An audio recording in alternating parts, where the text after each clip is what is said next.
All right, this is the board that we're using here in Salem. Just want to show you where the power button is here in the back. Here's the power, go ahead, hit it. Whoop. And it will spring to life. All right, so for whatever reason, it's starting in this fader calibration mode. We're just gonna exit that. You can use these directional arrows here. This is not a touch screen. So we're gonna direction over down to the exit, and then you hit enter to select it. There we go.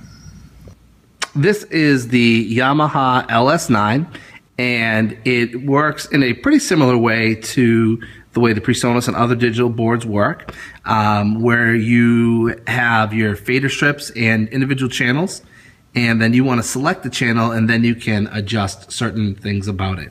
So what we've done is we've set it up with all of our channels that we typically would be using here in Salem. And so you have all your faders here, and then on this side of the board you have your master send, and then these three knobs control the master for your effects. For practices, as long as you know a basic idea of how to turn it on and how to adjust for the house, that's probably what we're just gonna ask you to do for the next couple weeks for practices. But it's pretty simple. The faders work like any other board. We just pull it up in the house. We have drum low, drum high, bass.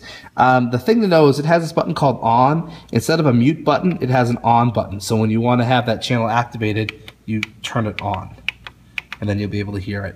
Up the top is the select button, and when I select it, it pulls up its parameters here, and you'll see the EQ. It's very similar to what you see on the PreSonus, and it also has compression. And then these on the left side, where it says send to mix, those are all the monitor aux sends and how much of that channel is going to that aux send. Again, probably don't need to worry about it too much. For practice, for running it on the weekend, we'll give you a little bit more of a heads up with that. But we went through and we dialed in all the instruments that we would possibly use here for practice or on the weekend, and we think we got it pretty close. But if you have any questions on this, you can look it up or ask me specifically. But if you need to make a change, like perhaps on the gain, that's one thing that you might have to change. So when I have a channel selected, say this is channel 1, over here, you'll see right up here, it says gain. That's the gain for that channel. There are no knobs at the top of the channel. It all gets stored digitally. So if I need to turn the gain up on that channel or turn it down, I can turn it up or down right here. And you'll also see there's a fader strip here. So this will tell you if it's going into the red, going into over. And if I hit Q, it'll show up in a little bit more detail here. I'll be able to see exactly what that level is.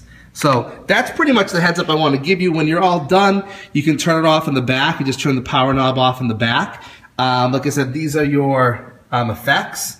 And if you want to have reverb and delay, that's the first two, reverb and delay. You just turn them on, and then this knob controls how much you're going to hear. We have already assigned out all the instruments that should be and vocals that should be assigned, and we have some drum reverb right inside here. You can turn that on too. So that's it. I want to keep it kind of simple.